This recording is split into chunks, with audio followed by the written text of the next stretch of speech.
है हमारा, rejection of tragedy means the abdication of all forms of tragedy, not tragedy itself. ठीक है, वो कहता है कि ये जो रिजेक्शन ऑफ ट्रेजेडी जो है, इसका क्या मतलब है कि जी आप एब्डिकेशन करते हैं तमाम फॉर्म्स ऑफ ट्रेजेडी की, सिर्फ ट्रेजेडी इटसेल्फ की हम बात नहीं करते। Rejection of tragedy means tragedy of experience as contrasted with tragedy of theory. In chapter Rejection of Tragedy, Raymond Williams introduces certain radical concepts about the art and experience of tragedy. He bases his ideas on the work of Bertolt Brecht, a German communist and writer. अब rejection of tragedy की बात करते हैं हम कि वो किस तरीके से उसने बर्टोल्ट ब्रेचट जो कि एक जर्मन कम्युनिस्ट था, एक राइटर था, उसकी वो बात करता है। In Williams' views, the rejection of tragedy has had many motives and forms. Bertolt Brecht, who founded a theatre, is compared to the emotional theory of Aristotle. अब उसने जो इमोशनल थ्योरी ऑफ एरिस्टोटल जिसमें fear, पिटी, catharsis, ये सारी चीज़ें होती थी, वो जो है उसके ऑपोजिट एक थिएटर जो है उसको इंट्रोड्यूस करता है, और उसके उसी जो अरिस्टोटल का जो कॉन्सेप्ट था वो उसको रिजेक्ट कर देता है। Brecht rejected the idea of tragedy and made more experiments and rational. अब वो जो है टोटली निगेट कर देता है उस आइडिया ऑफ ट्रेजेडी को, और वो ज़्यादा एक्सपेरिमेंट्स करता है और उसको ज़्यादा एक्सपेरिमेंटल बना देता है। यहाँ पे एक्सपेरिमेंट्स लिखा हुआ बेटा, और उसको ट्रेजेडी को वो ज़्यादा एक्सपेरिमेंटल और रेशनल बनाता है। रेशनल हर उस चीज़ को कहते हैं जो आपकी अकल जो है ना वो एक्सेप्ट कर लेती है, रेशनल।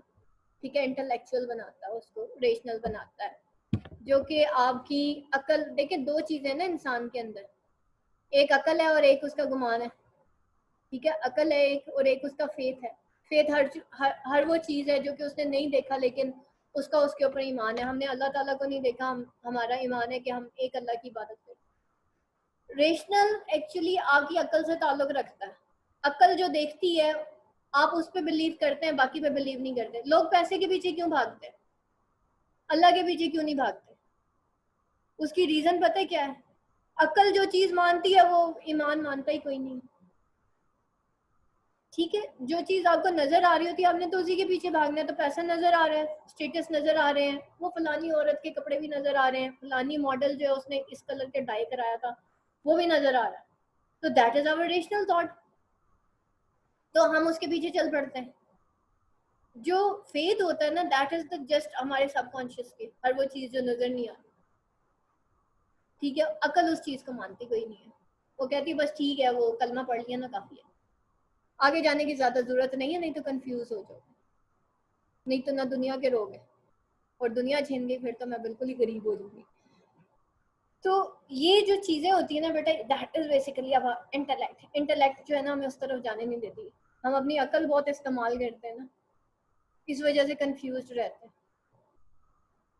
ठीक है, तो वो कहता नहीं भाई, ये जो है ना रेशनल, एक्सपेरिमेंटल और रेशनल बेस पे उसने ट्रेजेडी लिखी। वो कहते हैं भाई ये फेट डेस्टिनी, ये क्या भाई फजूल किस्म की चीजें। ठीक है, वो फेट डेस्टिनी और ये सारी चीजें उनको वो उठा के साइड पे करता है। वो कहता नहीं भाई, अकल और एक्सपेरिमेंटल बेसिस पे देखते हैं क्या चीज नजर आती है, यानी कि जो सामने नजर आ रहा है वो उस तरह वाली ट्रेजेडी लिखते हैं। ठीक है, तो he believe the theatre's broadest function is to educate. अब वो बात करता है, वो कहते हैं ये जो थिएटर में रोना धोना थोड़ी होता है कि आपको पिटी एंड फियर हो जाएगा और फीलिंग ऑफ कैथारसिस होगा। अब ये जो ड्रामा चला था अभी रिसेंटली, मेरे पास तुम हो, उसमें क्या था, वो अरिस्टोटलियन कॉन्सेप्ट के ऊपर बना हुआ था वो ड्रामा, और उसके अंदर वो जो हीरो होता है उसका हमाशिया क्या है कि उससे गलती हो जाती है, वो मिस जज कर जाता है अपनी बीवी को भी, और वो जो एक दूसरा कैरेक्टर था मुझे उसका नाम तो नहीं पता, बहरहाल वो उसको मिस जज करता है और वो अपनी मिसेस को, अपनी बीवी को इजाजत देता है कि भाई तुम जाके जॉब करो। ठीक है, एंड आफ्टर दैट जो है वो उसको एट द एंड जो है वो उसका डाउनफॉल होता है just because of his misjudgement and सारा कुछ ये सारा कुछ। और एंड में क्या हुआ था, जब सिनेमा में लोग पहुंचे थे और उसकी जो लास्ट एपिसोड थी, लोग रो रहे थे और धाड़े मार मार के रो रहे थे, ऐसे ही हुआ था। What was the reason behind that? Drama के अंदर इस हद तक पिटी एंड फियर क्रिएट कर दिया गया था और इस हद तक क्लाइमेक्स क्रिएट कर दिया गया था कि लोग मजबूर हो गए सिनेमा में जाने के लिए, और एट द एंड जब वो पिटी एंड फियर क्रिएट हुआ एंड आफ्टर दैट उनका कैथारसिस हुआ तो लोग फूट फूट के रो रहे थे, दानिश मर गया। ऐसे ही था ना, वो टीवी पे आ रहा था, फेसबुक के ऊपर बड़ी वीडियोस वायरल हुई थी, व्हाट्सएप के ऊपर बड़ी वीडियोस वायरल हुई थी, लोग रो रहे हैं कि दानिश मर गया। ऐसे ही हुआ था। तो व्हाट वाज दैट, जरा उस ड्रामा को जरा अभी रिसेंटली जो अभी एंड हुआ है उसको जरा जहन में लाए ना, वो क्या था, वो बेसिकली यही था, वो अरिस्टोटेलियन कॉन्सेप्ट के ऊपर बेस किया हुआ था वो drama. That was not a modern tragedy, that was the Aristotelian tragedy concept, जिसके अंदर पिटी एंड फियर जो है वो अराउज किया जाता है, इमोशंस अराउज किए जाते हैं और फिर जो है उसका कैरेक्टर का सॉरी ऑडियंस जो है उसका कैथारसिस होता है। तो वो जो हम एक दूसरे से मुंह छुपा छुपा के रो रहे होते हैं ना ड्रामे के एंड में या फिल्म के एंड में, वो बेसिकली यही होता है। अब वो यहाँ पे कहता है कि भाई ये थिएटर का फंक्शन ये नहीं है कि आप ऑडियंस को रुला दें, तो उनके इमोशंस के साथ खेलें, वो बेचारे इतने ज्यादा इन्वॉल्व हो जाएं कि वो एंड पे रोना शुरू कर दें।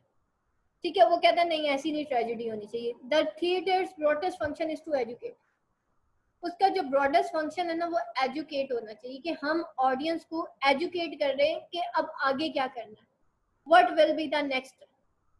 ठीक है, and it is the noble function that we have found for theatre, और ये नोबल फंक्शन है कि जो हम थिएटर में फाउंड वो करते हैं, फाउंड करते हैं। अच्छा जी, इसमें एक ड्रामा आया था जो कि मेरे जहन से उसका नाम निकल गया, बहुत पहले आया था, जहन से निकल गया, बहुत पहले की बात है, कोई आज से तकरीबन 6-7 साल पहले की बात है, बहुत पुराना ड्रामा है। उसमें एक लड़की का कैरेक्टर दिखाया गया था कि उसने अपनी लाइफ कैसे बनाई थी ना। तो बेसिकली क्या होता है कि इस तरह के जो ड्रामाज होते हैं उसके अंदर हम देखते हैं कि किस तरीके से ऑडियंस को एजुकेट किया जाता है कि अपनी लाइफ और डेस्टिनी कैसे क्रिएट करते हैं। तो Brecht believes that response to suffering is crucial. असल में बेटा मैं बहुत कम ड्रामाज देखती हूँ और इस वजह से मुझे बिल्कुल याद नहीं होता, ना तो मुझे कैरेक्टर नेम याद कभी हुए हैं, ना मुझे ड्रामा के नाम याद हुए हैं। तो कहीं कोई सामने से गुजर जाता है तो वो एक ही दफ़ा देखती हूँ तो अंदाज़ा हो जाता है इसकी स्टोरी क्या चल रही है। वैसे ही मुझे पता नहीं कोई इलाम ही हो जाता है ये इसके अंदर चल क्या रहा है, या मैं किसी से पूछ लेती हूँ हाँ भाई क्या स्टोरी है, तो वो मुझे बता रहे होते हैं, कोई ना कोई बता ही देता है कि इसके अंदर ये हुआ। तो वो ब्रेचेट बिलीव करता है कि response to suffering is crucial. वो जो है ये बिलीव करता है कि ये जो रिस्पॉन्स टू सफरिंग है वो क्रूशियल है। He says that the spectator need to realize that these sufferings are due to the corrupt political system and not due to some particular bad people. और वो बिलीव करता है कि ये जो रिस्पॉन्स टू सफरिंग जो है वो क्रूशियल है, मतलब ये बहुत ही क्रूशियल है कि आप एक इंसान की सफरिंग देख रहे हैं और आपने रोना शुरू कर दिया। ठीक है, जैसे मेरे पास तो के एंड में सारी दुनिया रो रही थी कि दानिश मर गया। He says that the spectator need to realize that these sufferings are due to corrupt political system. कि ये जो सफरिंग, वो कहता है ऑडियंस को ये चीज जाननी चाहिए, जो स्पेक्टेटर्स हैं जो देखने वाले हैं उस ड्रामा को, उनको ये रियलाइज होना चाहिए कि ये सब कुछ जितनी भी सफरिंग्स है ना ये बैड और करप्ट सिस्टम की वजह से, इस सिस्टम को खत्म होना चाहिए, and not due to some particular bad people. ये कोई पर्टिकुलर बैड पीपल की वजह से नहीं है बल्कि करप्ट सिस्टम की वजह से है। इंसान खुद बुरा नहीं होता बल्कि उसको सिस्टम बुरा बनाता है। अब उसमें वो देखिए ना, वो जो एक कैरेक्टर था, पता नहीं उस हीरोइन का नाम क्या था मुझे नहीं पता, लेकिन वो उसकी जो बीवी होती है वो क्या होता है, वो जो सोसाइटी जो है उसके अंदर उस बंदे की इज्जत होती है ना, जो थोड़ी खातून की इज्जत होती है कि वो फैशनेबल भी हो, वो ज्वेलरी भी पहने, तो उसकी वो जो फ्रेंड होती है जो बहुत वेल ऑफ होती है, वो जब उसकी ज्वेलरी देखती है वो खुद भी बड़ी होती है कि नहीं भाई मेरी भी ऐसी होनी चाहिए इससे। तो सोसाइटी एक्चुअली उसकी ये सोचती कि ये सोसाइटी की डिमांड है कि मुझे ऐसा होना चाहिए, और उस डिमांड को पूरा करने के लिए वो किसी भी हद तक चली जाती है। तो a corrupt system makes some moral principle for its definition. तो एक करप्ट सिस्टम होता है जो कि कुछ मोरल प्रिंसिपल्स को अपनी डेफिनेशन बना देता है। An evil system, an evil system is protected by a false morality. तो इस तरीके से एक इवल सिस्टम होता है जो कि एक फॉल्स मोरालिटी जो है उसके थ्रू जो है प्रोटेक्ट किया जाता है, and our disgust is dissected against immorality. और हमारा जो डिस्गस्ट होता है, हमारी जो नफरत होती है अगेंस्ट इमोरलिटी, उसको डायसेक्ट किया जाता है और सम इमोरल इंडिविजुअल्स या कुछ इमोरल इंडिविजुअल्स को डायरेक्ट डायसेक्ट किया जाता है, not against the evil system. यानी कि हम देखें, अब वो यहाँ पे क्या कहना चाह रहा है, वो कह रहे हैं कि भाई बजाय इसके कि हम ये पॉइंट आउट करें कि फलाना कैरेक्टर जो है, जैसे हम कहते हैं ये जो था ईएगो और ओथेलो, ओथेलो में देखें हमने क्या कहा कि ईएगो करप्ट था, ईएगो की वजह से ओथेलो की जो है डाउनफॉल हुआ था, ठीक है, एज अ विलन उसने, वो एक इवल था, इवल कैरेक्टर था जिसकी वजह से उसका डाउनफॉल हुआ। अच्छा, लेकिन on the other hand there is the society involve, जो कि या एक करप्ट सिस्टम होता है जो कि इन्वॉल्व होता है इस तरह के कैरेक्टर्स को बिल्डअप करने में। अब ये जो हमें कैरेक्टर्स दिखाए जा रहे होते हैं ड्रामा में, उसके अगर आप थोड़ा सा उसको देखें कि वो जो हीरोइन दिखाई गई वो क्या थी, वो अपना ब्रॉटअप जिस एरिया के अंदर वो पैदा हुई, जिस बंदे से उसकी शादी हुई, उसका उसके against reactions just like Hedda Gabler, उसका जहाँ पे ब्रॉटअप हुआ, तो that is the evil system. तो उसको जो है पॉइंट आउट करना चाहिए रादर देन कि हम कैरेक्टर को पॉइंट आउट करें। तो that is the evil system. Rather वो हेडा गैबलर एक अरिस्टोक्रेटिक लेडी थी और वो उस एक्चुअली उस सोसाइटी को गलत कहता है। वो जो इब्सन है वो उस सोसाइटी को गलत कहता है, जो एक तो एरिस्टोक्रेटिक सोसाइटी जिसने एक औरत को औरत नहीं रहने दिया, उसके अंदर मैनलीनेस प्रोड्यूस कर दी, और दूसरी तरफ एक वो सोसाइटी थी जो कि एक बॉर्जियस सोसाइटी थी, एक मिडिल क्लास सोसाइटी थी, जिसने औरत को इस हद तक एंट्रैप कर दिया कि वो सुसाइड करने में मजबूर हो गई। तो एक तरफ अरिस्टोक्रेटिक सोसाइटी दिखाई गई जिसने औरत को बिल्कुल ही फुल ऑफ फ्रीडम छोड़ दिया और जो है कि वो मैन की तरह बिहेव करे और ये सारा कुछ, और दूसरी तरफ उसकी शादी हो जाती है ऐसी लड़की की एक मिडिल क्लास फैमिली में, वो तो फंसती ना।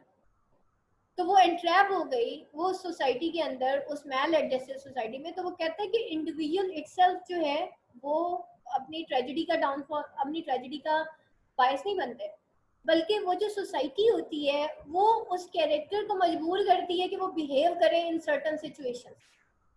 तो इस वजह से वो इवल कैरेक्टर्स भी प्रोड्यूस होते हैं, और वो तो वो कहते हैं बजाय इसके कि हम उन कैरेक्टर्स को पॉइंट आउट करें, हमें उस इवल सिस्टम को पॉइंट आउट करना है जिसकी वजह से ऐसा होता है। जो मुआशरे में हमारी बुराइयां होती हैं, हमें उस इवल और फॉल्स मोरालिटी को, उस इवल सिस्टम को जो है ख़त्म करना है। तो फंक्शन ऑफ थिएटर क्या हो गया फिर? टू एजुकेट, ठीक है।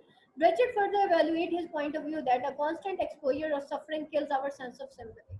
वो कहता है कि ये बहुत ज़्यादा constant exposure of suffering जो है ना, वो सेंस ऑफ सिंपैथी को खत्म कर देता है। आपको मैं इसकी एक छोटी सी मिसाल देती हूँ, और ये इसका पॉइंट बड़ा वैलिड है कि जब आप बार बार ऐसी चीज़ें देखते हैं ना, आपके दिल सख्त हो जाते हैं। अभी आप देखें आज की का जो जितने भी जनरेशन है, पढ़ी लिखी भी है, बड़े ड्रामे फिल्में भी देखे हुए हैं इंसानों ने, लेकिन क्या उनके दिल मोम की तरह नरम है? नहीं, किसी का भी नहीं है। हार्डली कोई 1% 2% लोग होंगे जो वाकई अल्लाह ताला ने उनको नरम मिजाजी दी है। मैक्सिमम लोग सख्त मिजाज होते हैं। हालांकि इतने ड्रामे, इतने हम कहते हैं हम ड्रामाज फिल्में इसलिए देख रहे हैं क्योंकि हम उससे बहुत कुछ सीखते हैं, ऐसे ही है, और लोग उसको देख रहे होते हैं, प्रॉपर देख रहे होते हैं, और एक ड्रामे के बाद दूसरा, और दूसरे के बाद तीसरा, और तीसरे के बाद कि जी ये लर्निंग है। लेकिन आपको मैं सही बताऊं, ये वाकई दिल सख्त करता है, क्योंकि आप कंटिन्यूस जब सफरिंग देखते रहते हैं तो दैट लीड्स के आपका दिल सख्त हो जाता है, ठीक है। इसी तरीके से एक बच्चे को आप बार बार दिखा रहे हैं न्यूज़ चैनल के ऊपर, एक धमाका हो रहा है, फिर दूसरा हो रहा है, अब जी कोरोना वायरस, फिर कोरोना, फिर कोरोना। पहले दिन आपको ट्रेजेडी लगेगी, दूसरे दिन लगेगी, तीसरे दिन लगेगी, चौथे दिन आप कहेंगे क्या भाई कोरोना, रोज ही कोरोना, ठीक है। फिर आप इम्यून होना शुरू हो जाते हैं उस सिस्टम के अंदर रह के, जब आप बार बार एक ही चीज को इसी तरीके से एक औरत है उसके ऊपर जुल्म हो रहा है, पहले दिन आप एक कहानी सुनते, दूसरे दिन सुनते, तीसरे दिन वो क्या है, इसके तो रोज का ही काम, क्या यार रोज आ जाती है मुझे अपनी कहानी सुनाने, है कि नहीं है? तो क्या होता है कि हम इस तरह की जब ट्रेजेडी सुनते हैं तो क्या होता है, हमारा दिल जो है सख्त होना शुरू हो जाता है। Same is the case with the babies, बच्चों के साथ जो है बच्चों को कम से कम इस तरह की चीजें दिखाएं। तो ब्रेचेट जो है वो कहता है कि भाई ये जो पिटी एंड फियर है ना, ये एक हद तक तो ठीक है, लेकिन अगर इसको कंटिन्यू किया जाए ना तो लोगों के दिल सख्त हो।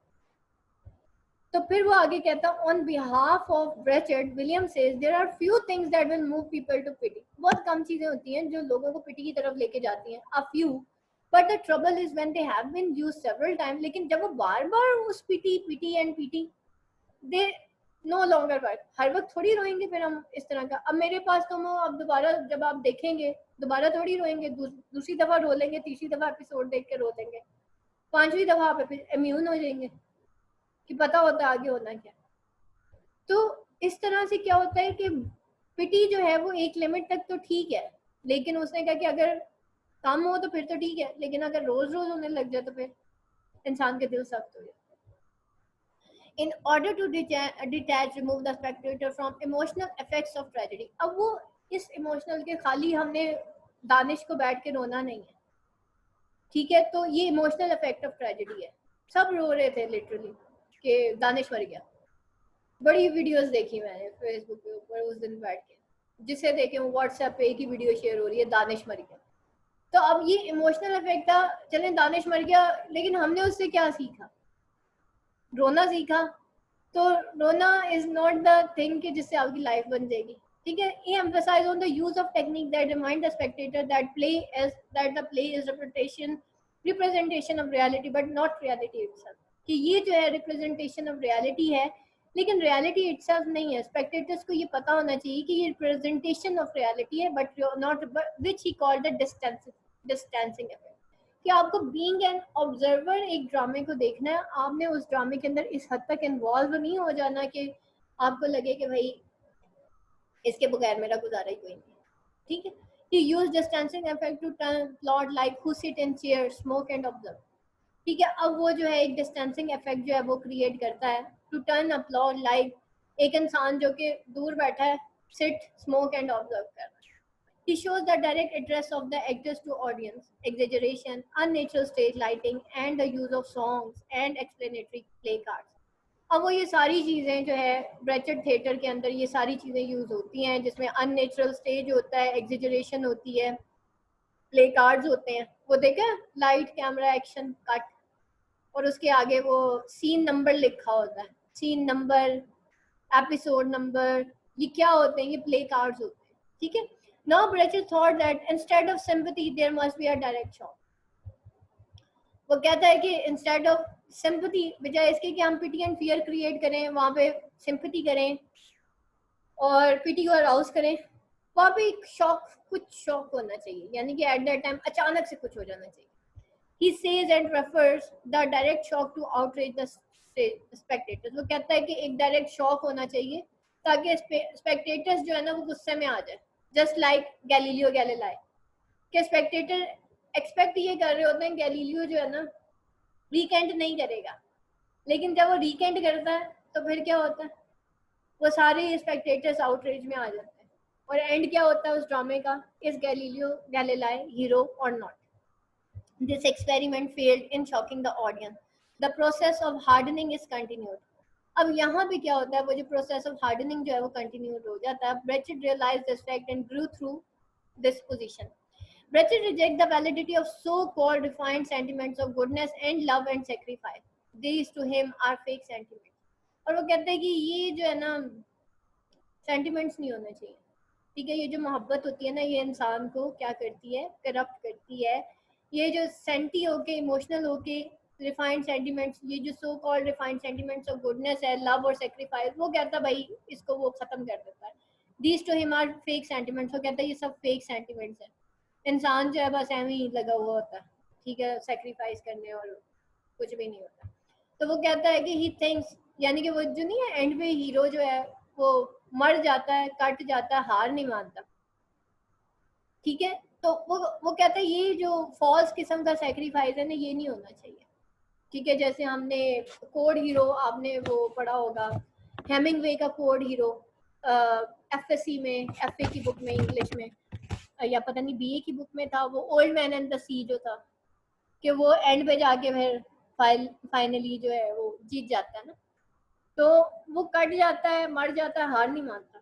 He thinks love separates us from humanity। वो कहता है ये जो मोहब्बत है ना, ये हमें ह्यूमैनिटी से दूर कर देती है, The Threepenny Opera, written by Bertolt Brecht, uses pity as a trade and establishment for beggars.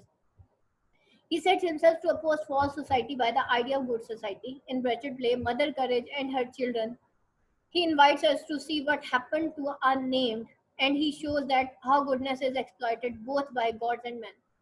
Good can't extend. Brecht rejected the idea that only the way out in such circumstances is sacrifice question that is it not sin against life to allow oneself to be destroyed by cruelty and indifference and greed?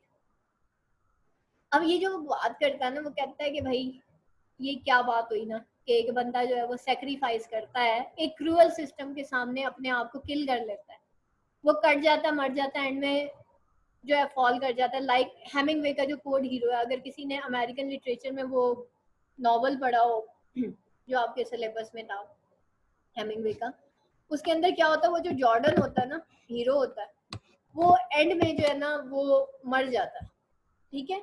तो वो कहते हैं ये sacrifice इस तरह का नहीं होना चाहिए, और वो जो करप्ट सिस्टम होता है वो उसके ऊपर ओवरकम कर जाता है। तो यूँ तो फिर हम ये बता रहे हैं कि भाई एक करप्ट सिस्टम के सामने जो है एक आम इंसान चल नहीं सकता, तो हम लोगों के अंदर जो है एक डर पैदा कर रहे हैं। तो वो कहता है is it not a sin against life to allow oneself to destroyed by cruelty, कि क्या ये सिन नहीं है कि एक इंसान खुद अपने आप को अलाउ कर दे कि वो क्रूएलिटी के तहत जो है वो डिस्ट्रॉय हो जाए, and indifference and in greed, कि उसको इनडिफरेंस, ग्रीड और क्रूएलिटी जो है वो मिलके किल कर दें। तो क्या ये जो है सिन नहीं है कि हम लोगों को ये चीज़ प्रमोट कर रहे हैं? Brecht argues that suffering can never be good and must be avoided. वो कहते हैं ये सफरिंग कभी भी अच्छी नहीं होती, इसको अवॉइड करना चाहिए। He considers sin to be destroyed by cruelty. और वो इसको सिन कंसीडर करता है कि आप अपने आप को क्रूएलिटी के से अपने आप को मतलब डिस्ट्रॉय कर लें क्रूएलिटी के तहत, यानी कि आप अपने आप को एक सिस्टम के हवाले कर दें कि आ बैल मुझे मार, ठीक है। तो वो बेसिकली वो इस कॉन्सेप्ट के बिल्कुल खिलाफ है कि भाई ये क्या बात हुई कि एक बंदा सेक्रीफाइस ही करता रह जाए और उसको वो सोसाइटी में एंड में किल कर दे। Brecht's mature drama tells us that are not possible to label people as good or goodness or badness is alternate expression in the same individual. वो कहता है लोगों को लेबल करना एज गुड और गुडनेस और बैडनेस के गुडनेस और बैडनेस का लेबल देना, ये ऑल्टरनेट एक्सप्रेशंस हैं इन सेम इंडिविजुअल। एक ही इंसान को ही बिलीव्स। अब क्या होता है एक ही इंसान को, फॉर एग्जांपल मैं हूं ना, शायद मेरे स्टूडेंट्स मुझे अच्छा कह रहे होंगे लेकिन बहुत सारे और स्टूडेंट मुझे बुरा भी कह रहे होंगे। तो बेसिकली क्या है, इंडिविजुअल टू इंडिविजुअल डिपेंड करता है। एक स्टूडेंट कहेगा मैम आप बहुत अच्छा पढ़ाती हैं, एक कहेगा एंड पे जाके मुझे इनबॉक्स आ रहे तो मैम आज को समझ ही कोई नहीं है। तो फिर क्या होता है कि लेबल होते हैं लोग गुडनेस और बैडनेस पे, ठीक है। सास कहती है बहू ठीक नहीं है, माँ कहती है नहीं मेरी बेटी ठीक है, तो ये लेबल हो गए ना कि अपनी बेटी ठीक लगती है, अपनी बहू ठीक नहीं लगती। तो we all are under this tension, हम सब इसी टेंशन के अंडर हैं। We all have a split consciousness, हमारी सबकी स्प्लिट कॉन्शियसनेस है, true consciousness. But Brecht call this approach as complexing, लेकिन वो इसको कॉम्प्लेक्सिंग कहता है कि मेरे हिसाब से शायद गैलीलियो हीरो होगा, आपके हिसाब से नहीं होगा। इसको हम क्या कहते हैं, हम कॉम्प्लेक्सिंग कहते हैं। Traditional concepts at tragedy ignore this complexing, और जो ट्रेडिशनल कॉन्सेप्ट है जिसे हम ग्रीक ट्रेजेडी कहते हैं या अरिस्टोटेलियन कॉन्सेप्ट है, वो इस कॉम्प्लेक्सिंग को नहीं देखता। Brecht play The Life of Galileo Galilei is such a case of complex scene. His play Mother Courage and Her Children is a dramatization of conflicting instinct in a person who is conscious of these conflicts. But in the life of Galileo, the case is different. Galileo is fully conscious and is free in making choice. We can admire or despise Galileo, but Brecht is not asking us to do this. अब यहाँ पे क्या है, life of Galileo में the case is different. यहाँ पे case totally different है क्योंकि गैलीलियो जो है वो फुली कॉन्शियस है और फ्री है in making choice. We can admire और डिस्पाइट गैलीलियो, हम एडमायर और डिस्पाइट कर सकते हैं गैलीलियो को, but Brecht is not asking us to do. वो हमें ये नहीं कह रहा कि आप ऐसा करें। He only tells us what happens to a consciousness, कि एक इंसान के साथ क्या होता है, उसकी कॉन्शियसनेस के साथ क्या होता है जब वो एक डेडलॉक में एंट्रैप हो जाता है between individual and social morality. एक उसकी अपनी सोच है, एक सोसाइटी उससे डिमांड कर रही है। अब वो उन दोनों में एंट्रैप होके रह गया। गैलीलियो गैलीलाई में हमने ये बड़ी बड़ी खूबसूरती से ब्रैचेट ने ये चीज बयान की कि वो किस तरह से एंट्रैप हो गया था अपने प्रोफेशन के अंदर, और जो सोसाइटी उस उधर का चर्च जो है वो उससे क्या डिमांड कर रहा था। वो इन दोनों कॉन्सेप्ट्स के अंदर एंट्रैप हो रहा। चर्च उसको कहता है कि देखो अगर तुम हार मानते हो तो ठीक है, नहीं तो हम तुम्हें फांसी लटका देंगे। गैलीलियो ये कहता है कि मुझे तो कि उसका उसकी कॉन्शियसनेस ये कहती है कि to work for the to educate the people और to work for the science, वो उसका एक्चुअली एम होता है। एम ऑफ लाइफ उसका क्या होता है कि उसने साइंस के लिए काम करना। तो वो क्या कहता है, वो कहता है जो चर्च कह रहा है ना वो मान लो। अगर चर्च कहता है ना कि सूरज जो है सॉरी जमीन जो है वो centre of the whole universe है, अर्थ जो है वो सेंटर ऑफ होल यूनिवर्स है, और ये चर्च कह रहा है तो मान लो भाई, अदरवाइज मैं साइंस के लिए काम नहीं कर सकूंगा। तो वो क्या करता है, वो रीकेंट कर देता है ताकि चर्च उसको छोड़ दे। चर्च उसको नजरबंद कर देता है, लेकिन एट द एंड उसकी कॉन्शियसनेस जो है वो उसको अलाउ करती है कि वो साइंस के लिए काम करे, और उसकी जो डिस्कॉर्सी होती है वो बॉर्डर क्रॉस कर जाती है। The major achievement of Brechet's mature drama is his recovery of history as a dimension for tragedy. और मेजर अचीवमेंट जो था ब्रेचेट के मेच्योर ड्रामा का, वो रिकवरी ऑफ हिस्ट्री थी, जिसको ये हिस्टोरिफिकेशन भी कहता है। एपिक थिएटर के अंदर एक वर्ड यूज होता है हिस्टोरिफिकेशन, कि वो हिस्ट्री से कोई कहानी उठाता है, उसको लिखता है, और उसमें से एक मेच्योर ड्रामा क्रिएट करता है जिससे लोगों को एक मोरल लेसन मिले। गैलीलियो गैलीलाई का सबसे बड़ा मोरल लेसन ये था कि बेटा, जब जो है आप एक सड़क में जा रहे हैं, सड़क के आगे एक बड़ा पत्थर आ गया है, तो आप क्या करेंगे? गाड़ी पत्थर में मार देंगे? आप क्या करेंगे? आप बैक गियर लगाएंगे। बैक गियर लगा के, और अक्सर सड़क के ऊपर लिखा होता है डाइवर्जन। वो जो बोर्ड आ गया डाइवर्जन का, जो आपको बड़ा बुरा लग रहा है, लो जी अब घूम के जाना पड़ेगा, तो आप क्या करेंगे? डाइवर्जन के बोर्ड को उठा के फेंक देंगे? नहीं, आप सड़क चेंज कर लेंगे।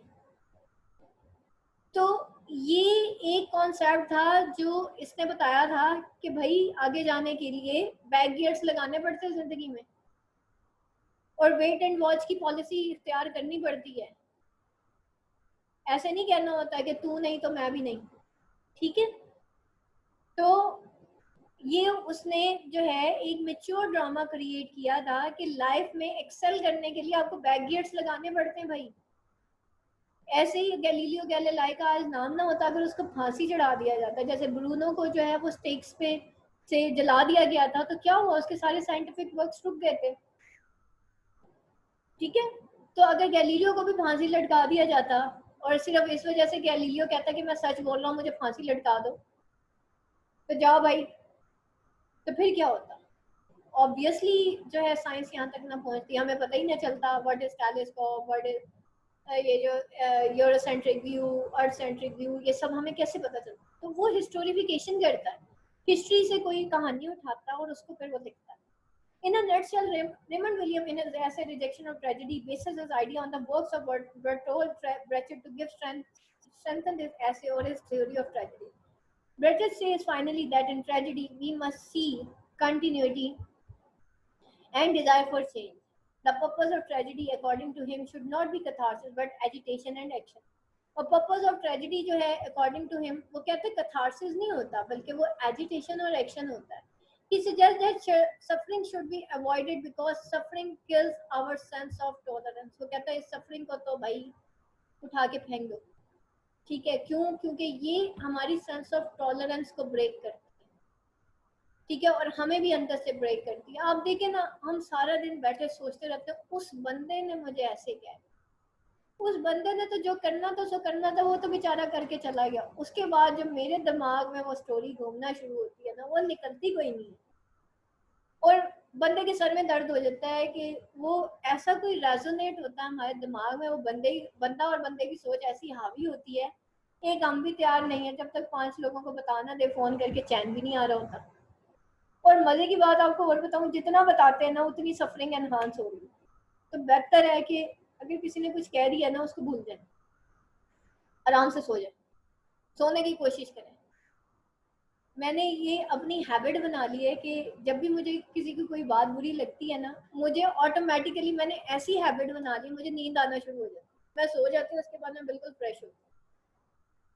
ठीक है, तो बेटा हैबिट्स बनानी पड़ती हैं, हैबिट्स डेवलप करनी पड़ती हैं।